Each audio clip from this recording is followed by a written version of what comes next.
Uganda Extra.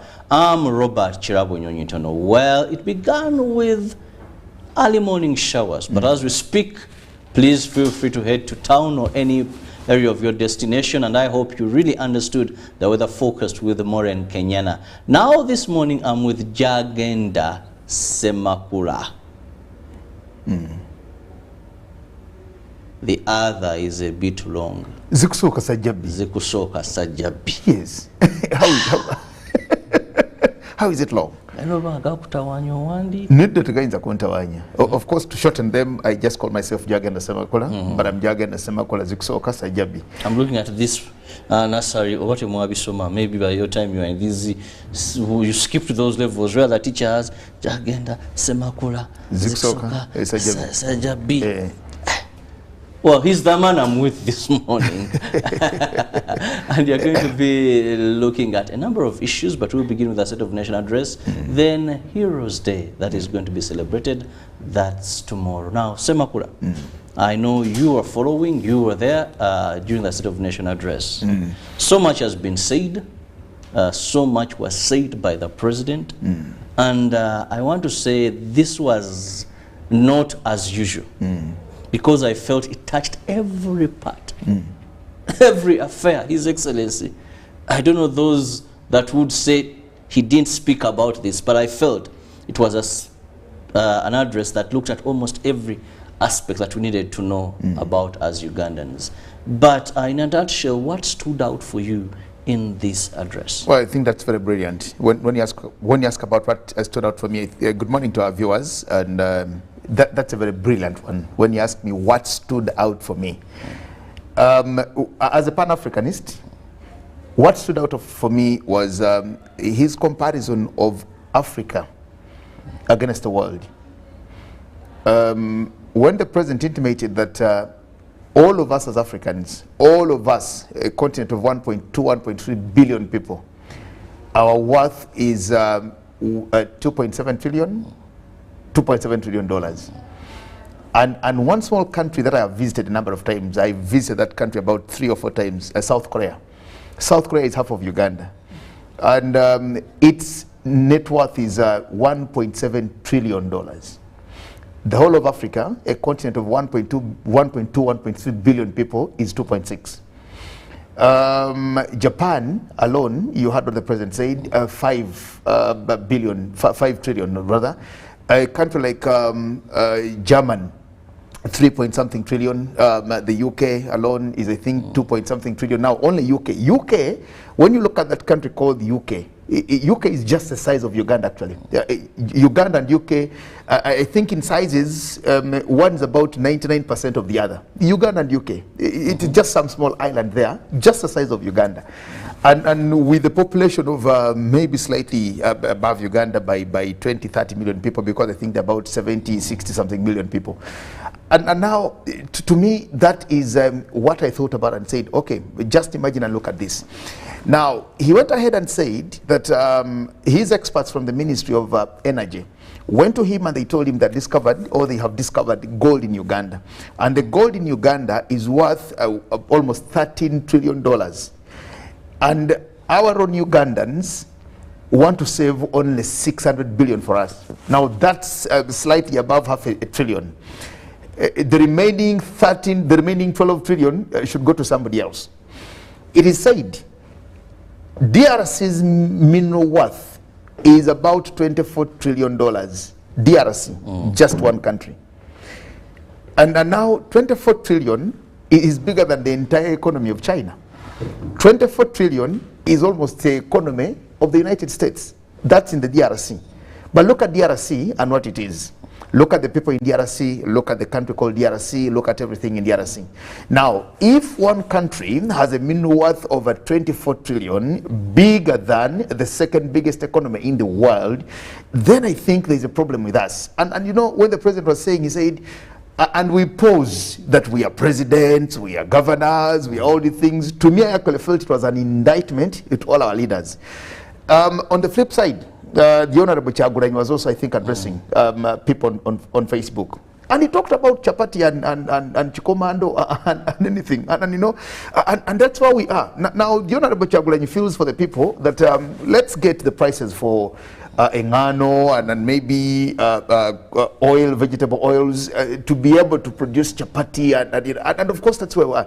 Now, and I just imagined, we are a continent of very educated people. Very educated indeed. Because we have Africans there. You go to the World Trade Organization, there is that lady, Okonjo. Go to the WHO, we have Dr. Tedros there.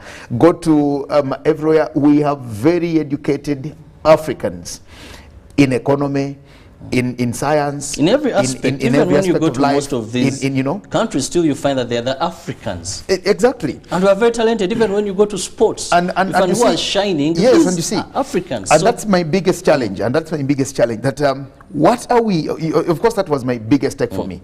That we talk, of course, about Uganda, and our conversation is about all the things. But when you look at all these very many and good things that we're talking about, and of course, he talked about the Africa Continental Free Trade Area, which of course was given birth to by the 1991 Abuja Treaty, which we now see giving us some good leverage onto the continent, etc. But if we are where we are today, posing about all the things and looking at trivia, when the world is moving, because I'm only looking, just consider a population of 1.2 billion. Now, Africa is the third biggest population, I think, in the world, after China and India. Because in China by itself, you have China actually. If you look at the China as China, what's the size of China? If you look at it, with a population of 1.3 billion people, with an economy of about $18 trillion, and the entire Africa, with all its mineral worth, with everything in it, and etc., we are all of us put together, bundled together, with these very good brains and the very good English that we speak, and etc. That's where we are. So gifted by nature. Yes, I think. Yeah, somebody called me and she said, the president is very annoyed. Why should be? Then I said, I think he should be annoyed. He should be annoyed because you can't keep talking to people all the time, and we are still in the same position forever. Well, he talked about the economy, away from that visionary statement that I find maybe a number of people, because President Museveni, every time he speaks, he gives us a bit of the 86, what Uganda was. What we are today and where we want to go. And to me, I think here, that's how we said by a wise man. That story, that is in Matthew 7, about 24, 25, 26, 27 there. But one of the things that came to my mind, the president was showing how our economy has been able to thrive because it was built on a rock, not sand. Then he talked about us having hit the middle status economy, if only we can sustain this for the next 3 years. But one of the biggest questions, Jagenda, is the ordinary person. How do we bring this to them to understand that actually we've gotten there at such a time when many in their thoughts are feeling and are seeing that we are doing worse than ever before. Here's the head of state who is saying, no, actually, we are moving in the right direction. If we can panel bit here and there, we shall get there. The ordinary man, when I was discussing with one person, I told them that, well, now, if this is what we are, given to the global measurements and standards, middle class economy is what we are entering.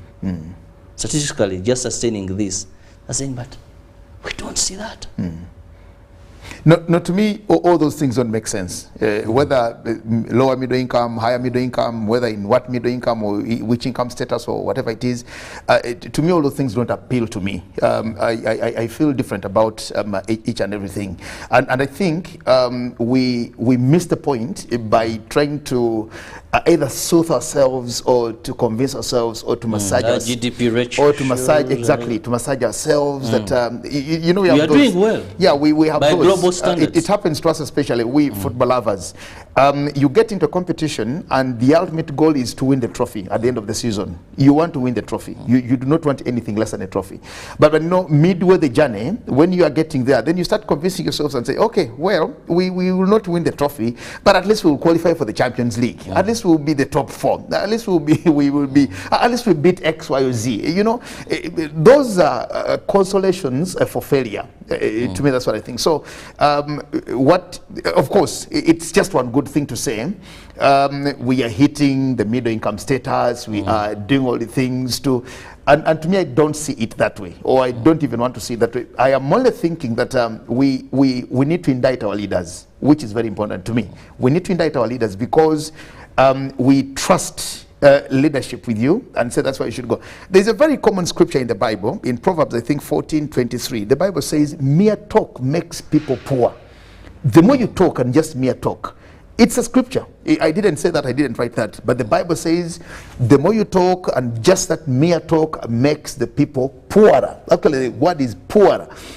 People are poor, and when you just talk, which is what the politicians do in the opposition, those in government, because they come from amongst ourselves, they're very good talkers, which I think is not a good thing.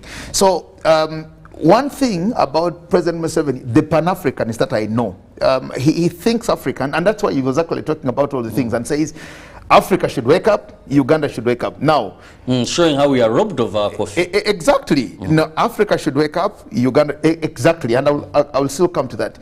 That President Museveni, as a visionary leader, as a revolutionary leader, as a Pan-Africanist, he thinks and feels this continent should not be where it is today. We should be somewhere else. But of course, to get there is you need to bring the synergies of Uganda, Kenya, Tanzania, Rwanda, Burundi, DRC, South Korea, South Africa, South Sudan, etc. All of us, the 53 countries together, to have one goal to score into. So what I think needs to be done is we just look at Uganda by itself. You talk about a country of a few square kilometers and 40 million people, and that's it. And that's what we can actually do for ourselves.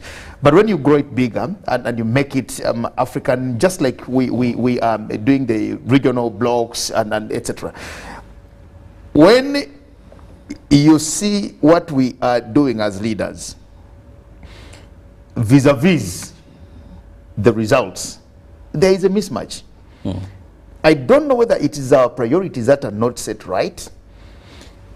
All the times I've had to interact with the Minister of Finance, the Honorable Matia Kasaija, he says one thing: Uganda has money.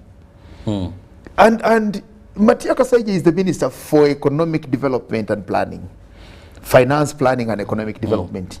And he knows that Uganda has money. He's had an opportunity. I don't think there is any minister, I don't think there is a Minister of Finance in Museveni's government who has been there longer than Matia Kasaija. No, he had an opportunity to read all his 5 budgets for a whole term. He also started with the last budget of Maria Chiwanuka. He's been there. I think this is his 7th or 8th year. I don't know, but I don't think there's anybody who has been in that docket longer than Matia Kasaija. So going back to yes, but that's what I'm saying. He's our leader. You are entrusted with that bit. You know this country. You've been there. You have a visionary leader who talks to you every week in cabinet or etc. and keeps pointing you to these things. Just imagine. Who are these leaders from the Ministry of Energy, from the Ministry of Mineral Development, who went and said, our gold is worth almost 13 trillion US dollars. Now that's bigger than the economy of Japan. It's bigger than the economy of Germany. It's bigger than the economy of the UK. And somebody says, we give it to somebody else and only salvage $600 billion. Now, less than $1 trillion, not even $1 trillion. But these are the leaders that we have. They're getting a lot of money, they're getting a lot of privileges, they're getting a lot of anything. And they feel and think we are this too inferior. We are too inferior that if somebody allowed us to take if we allowed somebody to take what belongs to us and they only give us a $600 billion, that would be good for us. And that's what we think. In the interest of... Yes, I want to move. Yes. I want to digress from that. But you see, when you look at the other countries, like Singapore, for example, when you read that man's book called From Third World to First World, the Singapore story of Lee Kuan Yew, he says, I just looked at this country and saw a few things that we can get into. What mineral resources does Singapore have? What do they trade in? But how could they even get where they are? Just a few simple basics, which we're failing to do. So I'm only thinking we have a problem as a continent. We have a problem as a country. Had an iron hand. But you see, then we need to know what our problem is. If our problem is legalism, then let's find a solution to that. Yes, and you want your children to be good children, then you will know that I will not keep massaging my babies all the time I come back home. You come back home, they've not bathed, and you say, it's okay, you know. You come back home, they've not read their books, and you say, you come back home and they ate left plates everywhere, they couldn't even wash the dishes, and you say, no. If you want to get responsible children in your house, then I think you need to do certain things and say, no. When you eat, you have to wash the plates. When you do this, before you go to bed, you have to bathe, you have to pray, you have to do all the things, you have to read your books, if it's not time for TV, it's not time for TV. You can't just let them and wake up and say, today we don't feel like going to school, and say, it's okay, if you don't want to go, don't go. No, you have to be very strict and say, it is hard, it is raining, it is shiny, it is all these things, you're feeling tired, weak, but you're supposed to be in class, you're supposed to go to school and go to school. So we need to just know how to do certain things as a country if we will get where we want to be. The conversation of, I think we've attained the middle income status, you will ask somebody, okay, if we got there yesterday, what has become of you today? What has become of you today? If you are renting a Kazigo in Katwe the other day or 2 years ago, we are in the middle income status. Have you moved from that Kazigo? Someone look at that and say, what has changed? You're just reminding me of people that got excited to be in the new cities, and when you ask them, okay, what happened? And they'll just tell you, we don't know. But we are in a city. Anyway, Jagenda, before we leave this, the president talked about dialogue as a means of resolving conflict. And he said this is one of the things that he lives for and is for. But during this, we saw people protesting or boycotting the address. Just a brief on that, then we move to Heroes Day. It was a session of parliament, first and foremost. It's constitutional. That event was a parliamentary business. It was a session opening the Parliament of Uganda for the second session, and it is in the constitution that the president addresses a parliament or the nation, telling them. So members of parliament decided just not to go, but of course they will get a salary. Fortunately, they were just not in parliament. Parliament moved from the parliament having to Kololo. They were just not in parliament, but they viewed. They watched and they listened in. To me, I don't see, apart from saying Tetujaga and Kololo, who of them didn't listen to President Museveni speaking? Because today, their comments are about what he said. Yes, they only just decided to relocate. Said, I will not be in parliament physically, but I will be in parliament virtually. So to me, what is boycott? You know, if you boycott, you say, I will boycott, I don't want to watch Chirabo on TV, I will switch off TV, I don't want to see him talk, I don't want to listen to his voice, I don't want to do anything. But if I boycott and say, I don't want to go into Chirabo's studio, then again I hide in my bedroom and switch on to watch Chirabo and say, yeah, kid, he's put on a very good nice suit and a tie and a shirt. Then I make comments about what Chirabo has said. Then I've actually been part of what I didn't want to be part of. So to me, there is no boycott, because all those who didn't go to Kololo, they were actually on UBC TV. Very interesting. You're reminding me of a saying. My father one time told me a story of this guy who was working on a building site. So he says, na kongoro muyindi. What he does, he has this what they used to carry materials on his head. He's hiding at a corner. White's on his head, but he thinks he's cheating. The Indian man. The Indian man. Boss. So some of these things, really, our politicians, I think we have to up the game if we are to achieve the vision that Jagin has talked about, that the president clearly had for Africa. And he has already said some of the things that have kept Africa behind. We've managed to fight issues regarding race, religion, but then we still have issues with democracy and understanding democracy. When is it politics at play? When is it national business and national interest at play? Now we'll go for a short break, and when we return, we'll be discussing more regarding Heroes Day, which is tomorrow.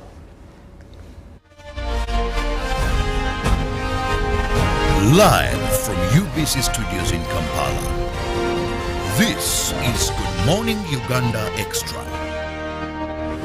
We also have enough air. It is intellectually engaging. And you can only become a leader when there are problems.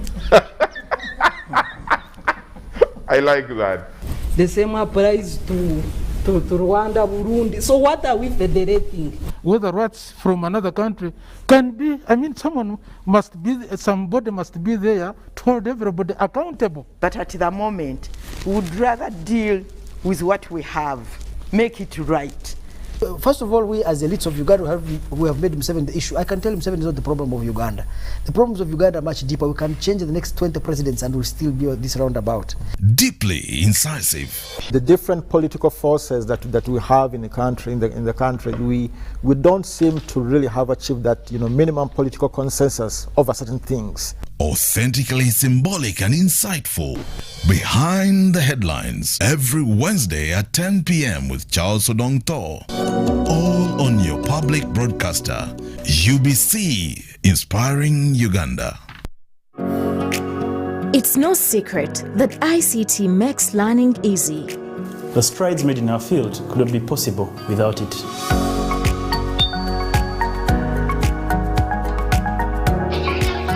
And now we can watch our favorite shows. My radio is my best friend. UCC provides an enabling regulatory environment and policy guidance for healthy competition. We also facilitate ease of doing business in the communications sector through licensing, standardization, spectrum management, tariff regulation, rural communication development, and consumer empowerment. An informed consumer is an empowered consumer. UCC supports local content and innovations. Driving the development of a robust communication sector in Uganda is Uganda Communications Commission. We bring you a fresh, well-researched program to help you identify opportunities for investment, job creation, growing your entrepreneurial skills, wealth creation, and social transformation. We have a product that is ready for schools, supermarkets. Create wealth, transform livelihoods. Every week, we showcase opportunities for creating new products and services. I now harvest a lot of cocoa. When I harvest it, I sell. After selling, I put money in my project. I have two projects. One is for construction of my house. Two is for educating my children. Excellence in innovation, the passion and drive to succeed, and the right mindset to grow your business. Create wealth, transform livelihoods. Brought to you by Operation Wealth Creation.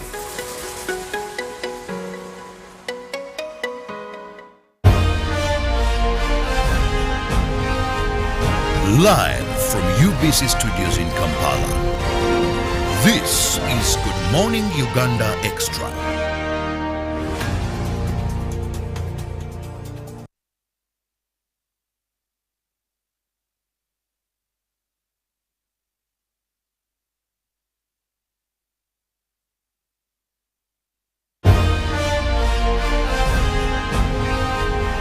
Live from UBC Studios in Kampala. This is Good Morning Uganda Extra.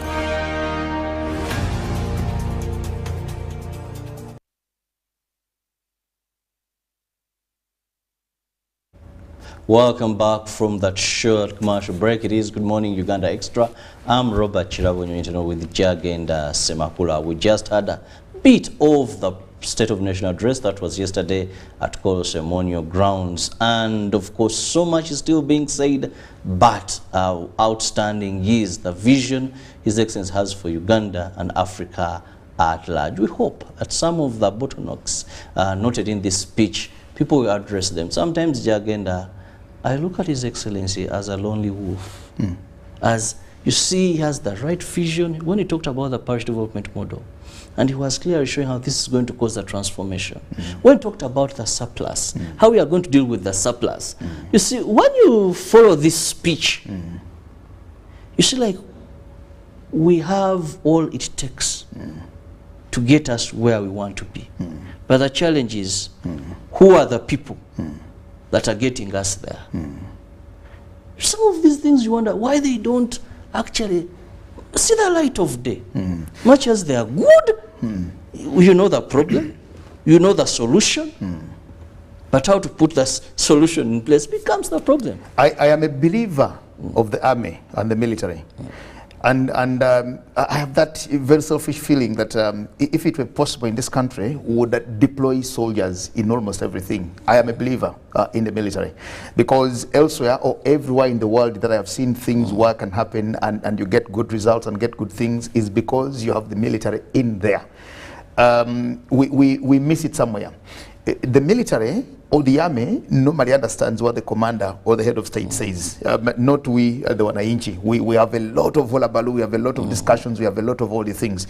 When the soldiers are listening to the head of state speaking, they know what to pick and capture and how to actually execute what happens.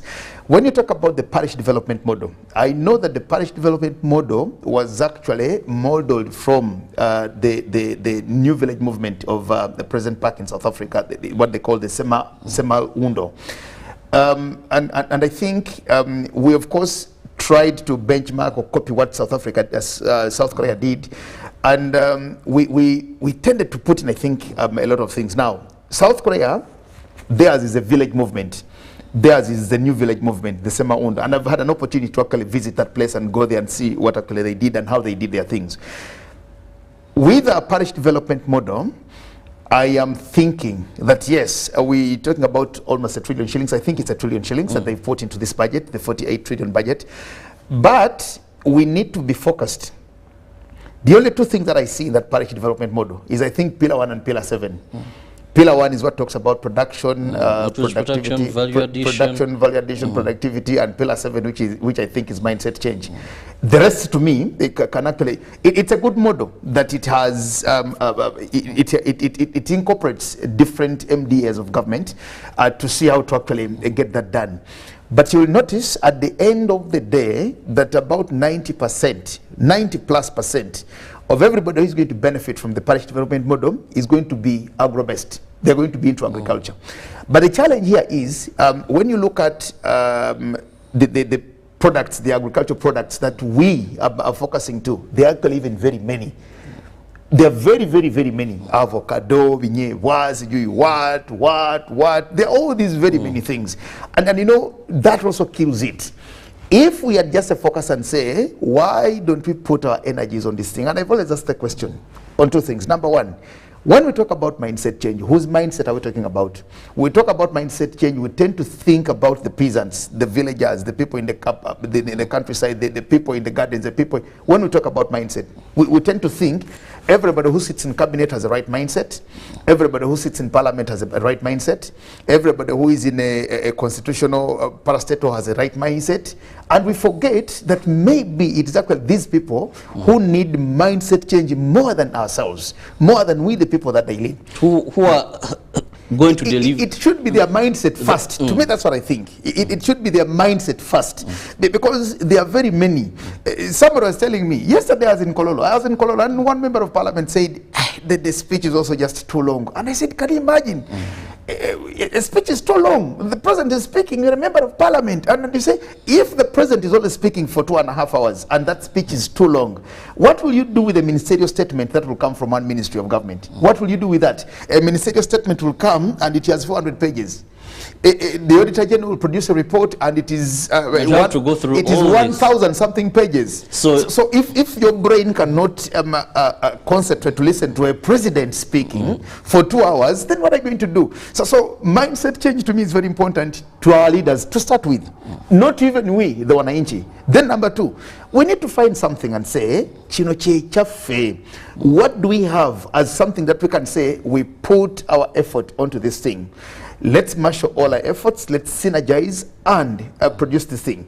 When you look at the way the country was zoned, the country is zoned agriculturally.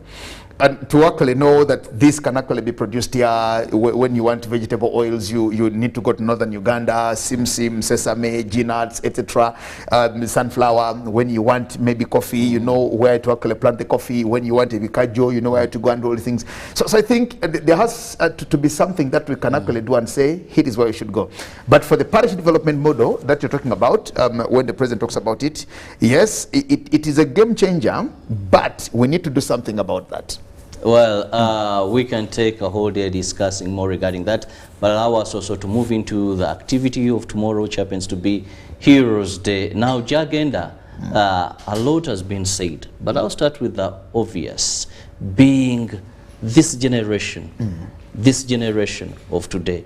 Most of the times when we have such days that are going to be celebrated, you find that many do not see the relevancy even of celebrating such days. To this young generation, what is the relevance of us celebrating Heroes Day? Many will look at, it's just a public holiday, a national day as usual, but the impact, and when you talk about ideology, that's where you find problems, that people don't know where we've come from, where we are, and where we want to go. That is why when the president talks about these visions, compares 1986, there are people whom it may not make much sense to. The only problem with me and Uganda's public holidays, there are very many. There are very many. Are they worth it? No, I don't think they are worth it. We have so many public holidays that we don't need all of them. I'm not saying we don't need Heroes Day, but there are so many other public holidays that I don't think we actually need. The United States has just a few days. Actually, they celebrated their Heroes Day about a week ago. Their Heroes Day. Sometime, I think it was last Friday or the other day in the US. For us in Uganda, I think from the month of January to June or July, we at least have a day or two every month. That's not very good for a growing economy. But nonetheless, we need them. But when you talk about Heroes Day, in as Heroes Day, the most important thing is to understand how it actually starts. How does Heroes Day come? Now, many years ago, before the NRM regime, before the NRM government, there was a day called 27th of May, Heroes Day. And it was always celebrated in Mashane. But the difference with that Heroes Day, it was a one-man Heroes Day. That man is called the late Dr. Apollo Milton Obote of the Uganda People's Congress, former president of Uganda. So it was Heroes Day for an individual called Dr. Apollo Milton Obote, because that's the day that he returned into the country in 1980. 1980, yes. So it was celebrated by the government in power, the UPC, just because their comrade, their leader came back into the country. And that was Heroes Day. Now, when you get to the Heroes Day of 9th June, the day that we'll celebrate tomorrow, it's got its history. Of course, that starts with the Didian, Lutamaguzi, etc. Why? Is it worth it? Yes, I think it's worth it, because when you listen to the stories, when you get to understand it, when you want to know why it's actually being celebrated, I think it is worth celebrating. But how do we celebrate it now? Well, of course, the other things will be everybody should find their own heroes. Now, it means you have adopted the principle, which to me I think is okay. You've adopted the principle. So if you notice that everybody should have somebody they regard or call their heroes, and everybody should celebrate their heroes, then yes, that's a good thing. Don't celebrate Didian Semakula, Didian Lutamaguzi. Don't celebrate so and so. Celebrate yours, but this you've adopted. Is celebration of national heroes. That's what I'm saying. Somebody will argue and say, I even don't know the man called Lutamaguzi. I don't know this person called X, Y, or Z. I wasn't here when these people were fighting in the bushes and when they were killing these people and when they were doing all the things, and you know, I wasn't here. But for as long as you say, I don't know who a Didian Lutamaguzi was, but I also have my own hero, then it means you've accepted the principle that to celebrate a hero is actually a good thing. So tomorrow, we'll be celebrating Heroes Day. We've been celebrating it for many, many years now. The event, I think, will be in Kololo. That's where it's going to happen. It will be live on UBC TV. And yes, we will celebrate, we'll talk about the heroes, and for all purposes and intent and for all reasons, it will be celebrated. Now, talk about celebrating Heroes Day. There is a committee that awards medals. This is another interesting part of Heroes Day. Ever since that committee was established. The Awards and Medals Chancellor. The Awards and Medals Chancellor. Now, let's look also at this committee. Recently, there is a list that came out of heroes about people that are going to receive medals. 81 of them. 81 of them. I got a list of them. But you find that it seems some people are saying these medals should carry maybe a token. Others are saying, but who qualifies to get on this list? You know, maybe somehow, somewhere, they should tighten. Who qualifies to get a hero's medal? Being a national hero, despite that there are a number of categories, but some still feel it shouldn't be easy to get to any of these lists of any category. But I think it's not easy to get the list. That's why everybody doesn't get that list. When we started giving out the Golden Jubilee Medal, the first time that happened was when NRM was celebrating 27 years. NRM at 27 were at Nyakasanga in Nyamwamba in Kasese, and it was on the 30th of January that year, when NRM was celebrating 27 years. And it was in Nyakasanga, and I think that was the time that we gave out very many awards. There were, I think, about 1,100 awards. But of course, before that, because the law is here, the awards law, and the president had given out some medals. But you see, when you look into the history, and from the time the president started awarding medals, I think he's only given about 17,000 medals. Now, 17,000 from a population of 40 million people, where do you find yourself?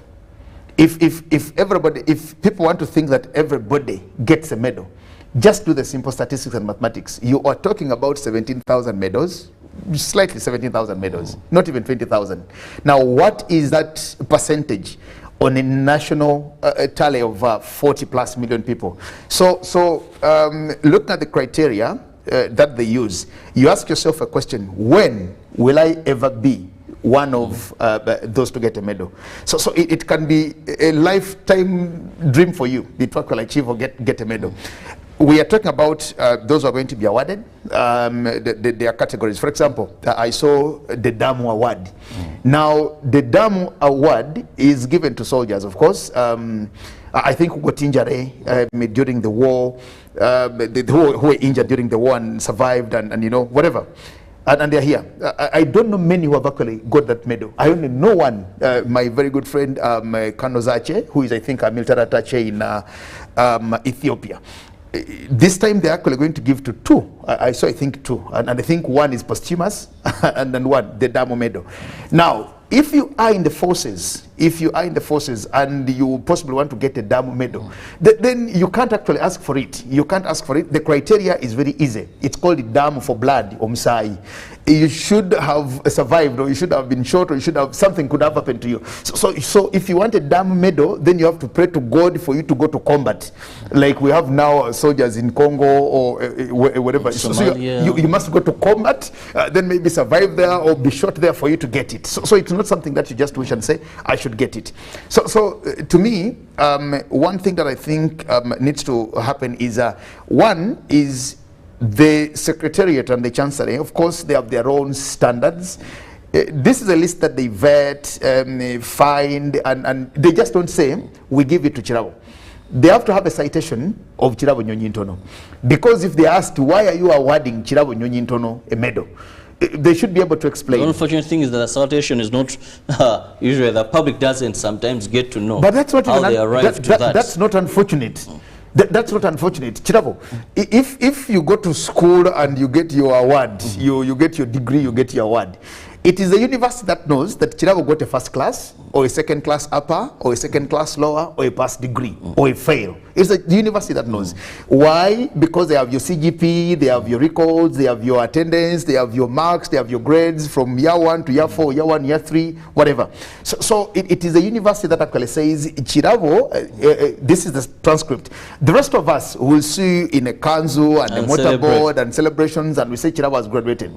So how you performed is with the academic department of your university. It is what they tell you. So similarly, you can't read 81 citations. What I think they need to do is they need to publish them somewhere, maybe on their website, that when they say Chirabo has been awarded with a Damo medal, or a Narubale medal, or this medal, or that medal, then they should be able to find the citation of Chirabo Nyonyintono. This is Chirabo, and this is how we got the medal. Because some people think they just find you and maybe say we need to give so many. Because just look, there are those that they give in the police. They're exclusive to service persons in the police, in the UPDF, and maybe not maybe, but in Uganda Prison Services. Do all of them get? This time round, actually, I'm happy for my good friend, that is Afande Fred Enanga. Yes. I'm also happy for him. He's one of the people that will be receiving medals tomorrow. But Jagina, in the interest of time, we must wind up this. What are your final remarks regarding Heroes Day? No, I'm happy for Enanga. Like I said, I'm happy for Enanga because Enanga is going to receive a medal. I'm also happy for my brother, Dewa Kiki. Mekano Dewa Kiki is also going to get a medal. I'm happy for them. And of course the others, but I'm just selfishly happy for Enanga and Kiki. Comrades. And for comrades, yes. And for people who don't know Enanga, people think Enanga has only served in the police as a spokesperson. Yes, and they call him a liar, they call him a master of lies. They say if you want to know how to lie, you have to ask Enanga. If you want to learn how to lie, you must go to Enanga for lessons. So maybe people think he's being awarded for being a spin doctor for the force or for the government. No, you need to look at Enanga's citation. And the citation is actually very clear on why Enanga has actually gotten there. And I think it should be prudent to all of us to also just do background checks and say, this Enanga man, we've only seen him as a spokesperson of the Uganda Police Force. But what else has he done in the police? When did he join the police first and foremost? How did he even grow to the ranks to get to where he is? Because I think he's at the level, at the rank where he is. How did he even get there? What did he go through? What trainings has he done? What courses has he undergone? Etc. etc. So Enanga is not getting a medal because I've had people discuss about Enanga. Enanga is not getting a medal because he tells lies on behalf of the police. No, he is getting a medal because he has a very good citation. So I love video to you, Jagger. Thank you for your time. Have a lovely day. God bless you. Thank you. Live from UBC Studios in Kampala, this is Good Morning Uganda Extra.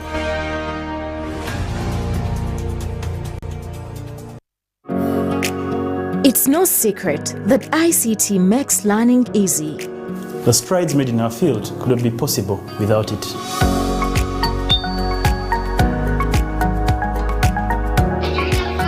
And now we can watch our favorite show.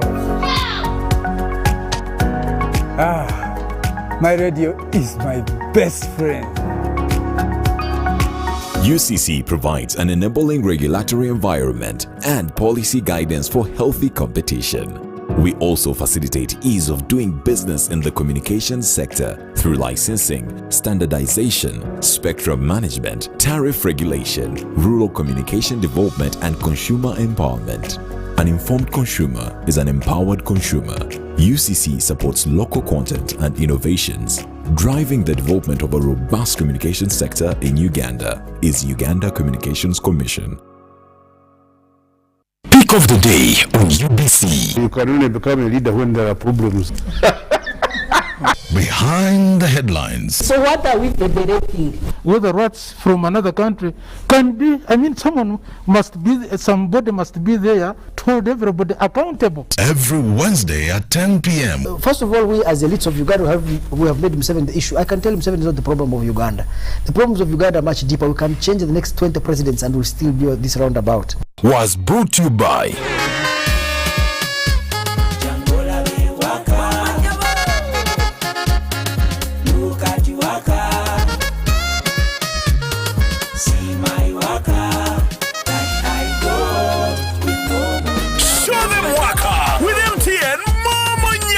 Simply deposit 20K or more on your mobile money for a chance to win 3 Toyota Succeeds and money to 2,000 lucky winners every week. We're giving away 24 cars and over 2 billion shillings of mobile money. We bring you a fresh, well-researched program to help you identify opportunities for investment, job creation, growing your entrepreneurial skills, wealth creation, and social transformation. We have a product that is ready for schools, supermarkets. Create wealth, transform livelihoods. Every week, we showcase opportunities for creating new products and services. I now harvest a lot of cocoa. When I harvest it, I sell. After selling, I put money in my project. I have 2 projects. 1 is for construction of my house, 2 is for educating my children. Excellence in innovation, the passion and drive to succeed, and the right mindset to grow your business. Create wealth, transform livelihoods. Brought to you by Operation Wealth Creation.